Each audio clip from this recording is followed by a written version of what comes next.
Welcome back to another episode, guys. Today we are doing a little bit of fishing. We're out here trying to figure this lake out. Me and Bethany took us a trip this morning. I found a lake on Google Earth. Me and Bethany loaded up this morning and made the drive down here, about 2.5 hours. This little bitty lake, just to figure it out. I mean, that's really what I wanted to do today, was get on a lake that I've never been on before and try to figure something out. And that's what I've been doing all morning this morning. I started out pretty deep, kind of looking for some deep fish, looking for some bait fish, marked a few schools, just really didn't get on anything. And then I ran way up into what on my Navionics looks like the river portion. It got really shallow really quick. Fished around up there for a little while, didn't get any bites.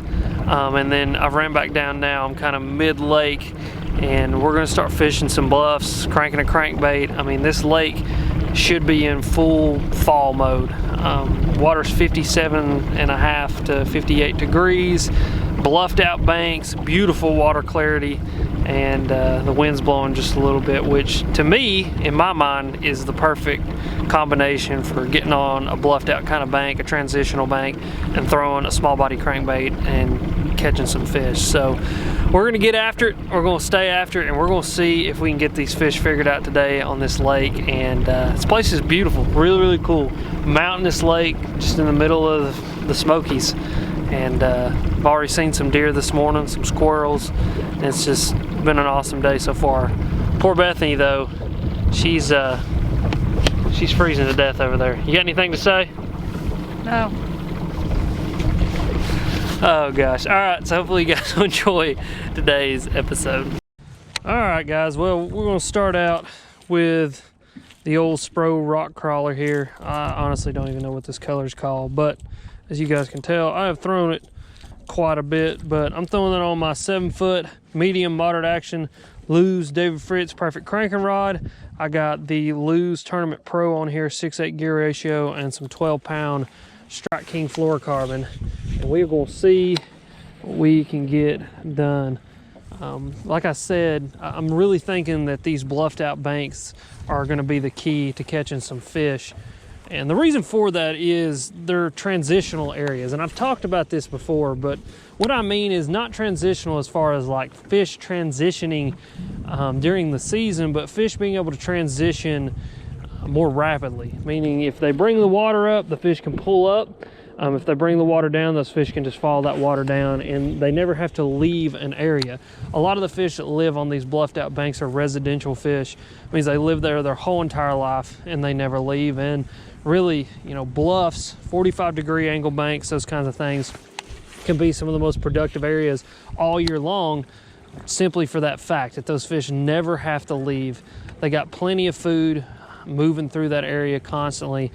You got a lot of crawdads, a lot of bait fish, and like I said, those fish never have to move horizontally. They never have to move up the bank or down the bank. All they have to do is move vertically in the water column. They have to move up in the water column and move down in the water column. And you'll hear a lot of people talk about this, and it's a very true statement that fish want access to deep water. And there's no deeper water on the lake than on some of these bluffed out banks. You're talking about water that's 21, 22 foot deep. And so if those fish want to, they can transition that deep, but also they just have that easy access to, if they're sitting in 2 or 3 foot of water and they want to move off into 6 or 7 foot of water, all they got to do is transition down that bluff and they're where they want to be, and they're able to be comfortable. And really that's the most important thing when you're looking for fish. You're looking for areas that those fish have plenty of oxygen, plenty of food, and plenty of cover. And if you can find those 3 things, then you will be able to catch some fish. So yeah, that's what we're starting with.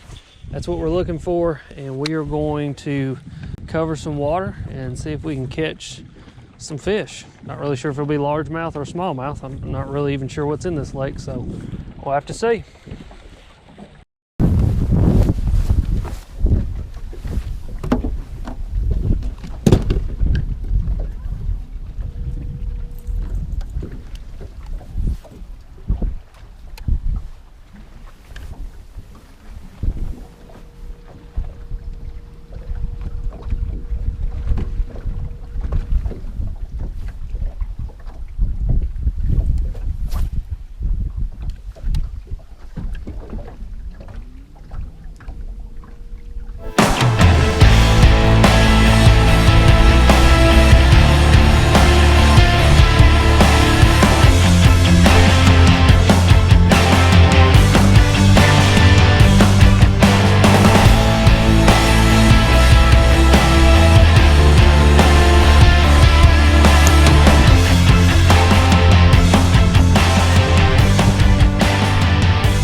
I come to the smallmouth lake and I catch a largemouth.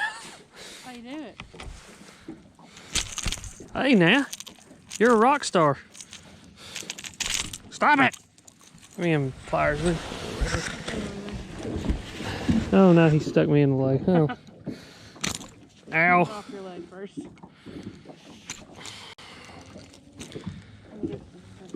Oh my gosh.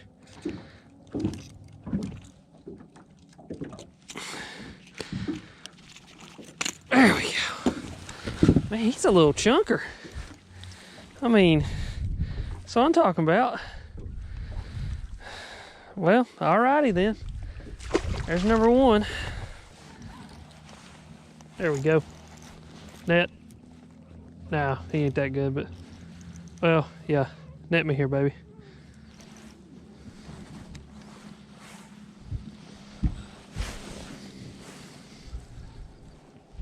That's pretty good. Pretty good. It's coming. One hook. Oh. Here, hell. Just get out of my way. Pulled him right into the front of the net. Thought he was a lot bigger than that, sorry. I barely had him hooked though. Another little largemouth. What do you think? Poor Bethany, she's freezing to death. It ain't even that cold outside, but she's freezing to death.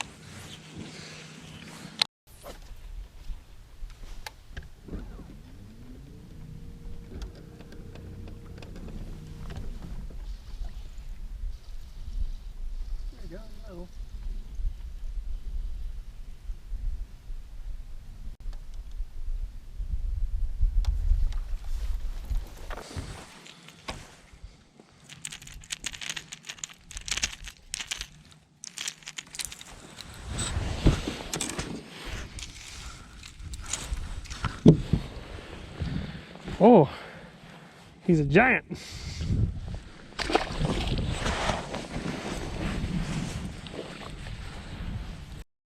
All right, well, I've been fishing for a couple hours and there's three big things that I've noticed. Number one, this lake is very deep and it has very steep banks, meaning as soon as you get off the bank any distance, you're in 25 or 30 foot of water really, really quick. I'm probably 20 feet off the bank right now and I'm sitting in 22 and a half, almost 23 feet of water. And if you go out just a little bit more, you're in like 35 or 40 foot of water, which means these fish obviously are about that bluff life because that's all they have to live on is bluffs, you know what I mean? So there's not a lot of areas for these fish to get other than to get up next to the trees on the bluffs and get up under the rocks and stuff like that. Number two are these weird, like, I'm not really sure. Anywhere there's a holler that cuts back up into the mountains, there's these big sand points. And the only thing that I can think is it's sediment that has been washed in there over time and eroded in there over time.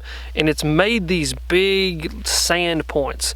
But on those sand points, there's a lot of like timber and like standing bushes and stuff like that that don't look like they've been in the water very long, which interests me. I'm not really sure what that means. I don't know if that means that this lake was really low or if this is a newer lake. I can't really find out a ton of history about it when I did my Google search, but I did notice that for sure. It's very weird. There's no fish on those though. I've drug a Texas rig around, thrown a jerk bait, and it doesn't seem to, you know, catch any fish. I don't know what the deal with those are, but very interesting areas. I'm kind of sitting near one right now. But anywhere, like I said, there's a holler cut back up into the mountains. There's one of those. And then number three, I can't seem to find any bait fish. I don't know what the deal is, why I can't find any, but there seem to be no bait fish in this lake. I've not graphed any. I've not seen any with my eyes. I've not seen any bluegills, which is kind of strange. I mean, I'm sure there's bait fish in here for sure, but there's none up top. They may be all out deep somewhere, which again kind of interests me because if they are out deep, that means that there could be some fish concentrated out deep somewhere. But it's hard to break down, you know, that much water that quickly and find those fish deep. So I'm staying shallow, quote unquote. I'm staying near the bank. I'm beating the banks today because right now I'm thinking maybe the primary food source for these bass are crawdads. They seem to be reacting really well to the crawdads. Like I said, I threw the swim bait, I threw the jerk bait, and they just don't seem to want it as much as they want that crawdad color crankbait. So yeah, just three observations that I've made the little bit of time that I've been here. So we're gonna stay after it, see if we can catch a few more fish, and yeah, try to warm Bethany up because she's still just freezing to death. It's just not that cold. But it's cold. Hi, my name is Alex, and today we going fishing. There we go.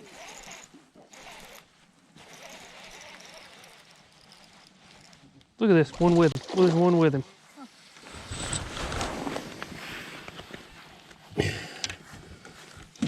I need some help here, if you could. What are you gonna do? No, it's all right. I think that one with him's gone.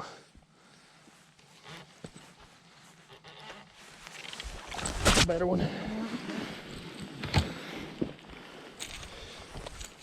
There's one with him.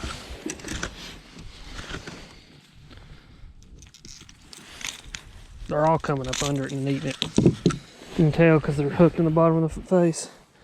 He's pretty. Got some lipstick on. She got all pretty for me before she come out there and ate. Why? That was like 4 years ago, maybe. That was like your first semester in college. And because I've been out of school 2 years. I'm going up and down the face.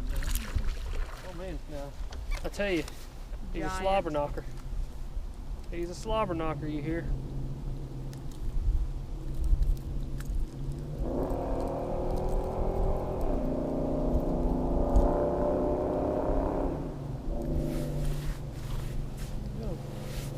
Another little squeak.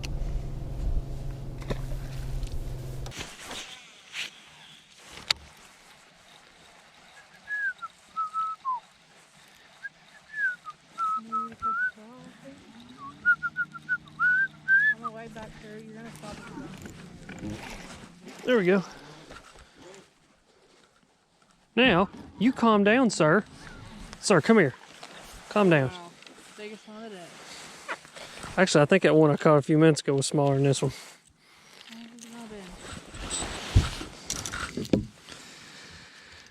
Here, hit them all right there. Yeah, they're all coming up under it. They're coming out of that deep water and eating it. Nope, I'm lying about that.